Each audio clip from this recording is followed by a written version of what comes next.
Hey there guys, welcome back to another awesome video. It's time for another Canceled Chronicles.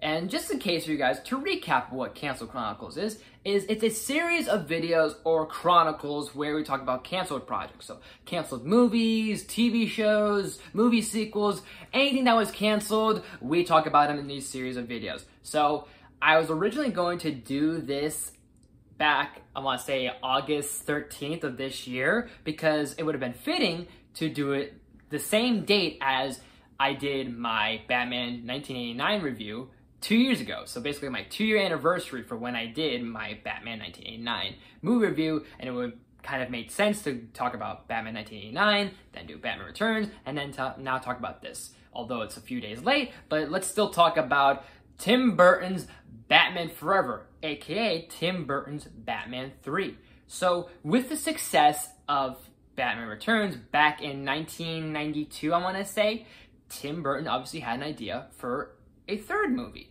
And it was pretty much, from what I remember researching up about and doing my homework on for several days or weeks, years of ever coming across this idea, because this is a canceled sequel, a canceled movie that has been talked about for some time, but after all that I've looked at for here and there and everything, the plot would have been pretty much almost similar to what Batman Forever is, except for the fact that Michael Keaton would have reprised his role as Batman, Michelle Pfeiffer would have returned as Catwoman, since we saw her at the end of Batman Returns. We would have had Billy Dee Williams be Two-Face instead of Tommy Lee Jones, since in the Burtonverse, Billy Dee Williams was Harvey Dent. The next step in the phase would have made him Two-Face. Robin Williams would have been Riddler instead of Jim Carrey, since Burton probably saw, not only did Burton see a lot of Robin Williams' probably comedic movies, but he probably saw some of his darker films like The Death of Smoochie or 1 Hour Photo. And we would have still saw a Robin, but it would have been played by Marlon Wayne instead of Chris O'Donnell. So everything seemed like everything was coming together pretty well, but the only problem that just kept occurring throughout this project was a lot of criticism for Batman Returns back in 1992. I want to say it was 1992, so let's just go with 1992 for now. You guys can fact check me if I'm wrong or if I'm right, but still, I want to say I'm pretty sure 1992 was when Batman Returns came out. So, anyways, back when that movie came out, it did pretty well and it did successful, but the problem was with some critics was they found it very too dark and too violent, and people were just complaining. And the other problem was not only there was too much criticism going on for Batman Returns for being too dark, a lot of probably families and a big family-oriented company, McDonald's, had a problem promoting Batman Returns for being so dark.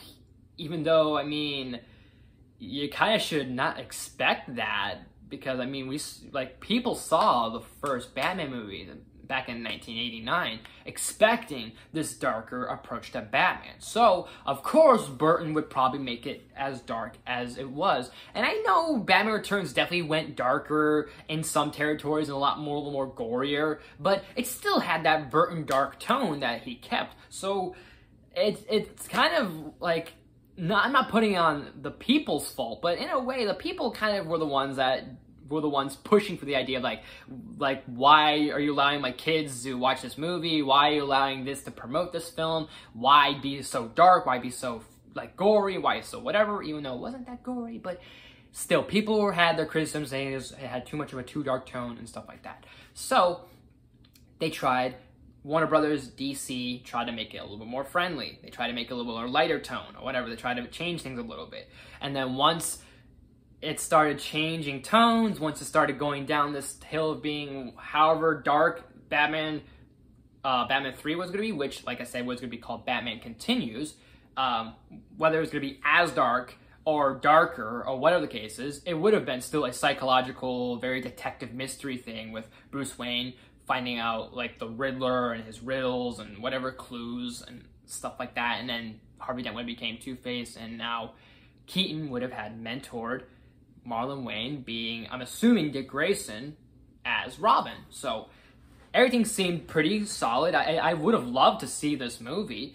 whether it was Warner Brothers or DC, I want to say, just started making it friendlier and tried to make it a little bit more lighter, a little more light toner, kind of add a little humor to it and all these other things, rewriting the script, making it a little bit more like the one we see in Batman Forever, a lot more of those cheesy little lines, a little more like things like that, so that way kids can go see it and that way McDonald's can promote them and toys can promote this movie.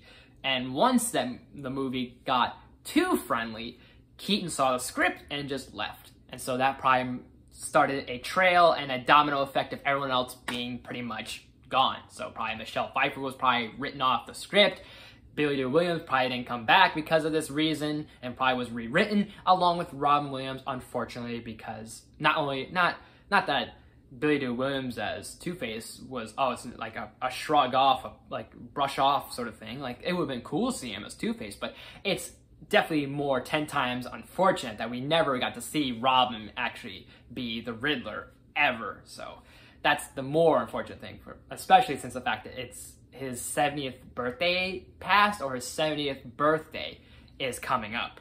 Either way, sometime in August is when Robin Williams passed, or his birthday or something like that. So that's that unfortunately. So basically it started a whole trail of everyone being either left the whole project, the cast-wise, or was rewritten to where obviously we have Batman Forever. So Val Kilmer then came on, and then we had Chris O'Donnell be Robin, and then we had Jim Carrey, and then we had Tommy Lee Jones. And Batman Forever with Joel Schumacher, that's another story. And as for Tim Burton goes, he wound up losing his director credit and wound up basically just going from director to producer to executive producer, and just kind of not was erased from the project, but he just kind of just went from one spot to the next spot, and then you enter Joel Schumacher. So yeah, but the Joel Schumacher's Batman Forever is kind of a different story on my thoughts on it, but we'll save that for another day. But so Tim Burton's Batman continues, Tim Burton's Batman Forever, Tim Burton's Batman 3, whatever the people are calling it, whatever you guys call it. What do you guys think of this idea? What would you have thought if this came out? Would you have liked it? Would you have hated it? Did you think it was a smart move that DC did this? Do you think it was not a good idea? I honestly don't have any quarrels that I hate DC did this. It's just an unfortunate thing, is what it is, sort of matter. And if we got this movie, I would have loved it, honestly. I think a lot of people would have loved it, but I think with the course that we had in time with Batman Forever and then Batman and Robin, and then years later getting Christopher Nolan's Dark Knight trilogy, it somehow played in pretty well, more or less. It was convenient how time kind of did things. So I don't know. Who knows, maybe Burton would have kept going and then we would have not gotten Chris Nolan's trilogy, or maybe we would have gotten Chris Nolan's trilogy. We may never know. But what do you guys think in the comments down below? And as always, guys, thank you so much for watching. If you like this video, please smash the like button. If you're new to my channel, please subscribe. I do awesome videos every day, if not every week. Make sure you ring that bell. I'll try and do some new videos every day, if not every week. Share the video with your family and friends, all that good stuff and more. Leave some suggestions in the comment section as always. Like I said, I'm going to try and come back and do some more constant content, but it won't be, like I said, as constant since I'm still working out a few kinks with things, me personally, job-wise, all sorts of things that I'm doing. Not all at once, but here and there I have little moments. But I'm going to try and do things step by step, foot by foot, footnote by footnote of trying to return to my channel. Maybe I'm thinking somewhere down the line, whether for this video here or for maybe future videos, leave some questions, and then I'm thinking of doing maybe a Q&A sometime. I know this is my secondary channel, so it's a lot smaller than my main channel, but maybe leave some suggestions, leave like some questions, and then either for this video or future videos or for all the above, and I'll look at those questions and maybe I'll just start doing a Q&A. We'll see. We'll see what happens. But just an idea. But we'll see what happens, like I said. Anyways, guys, thank you so much for watching, and I will see you next time.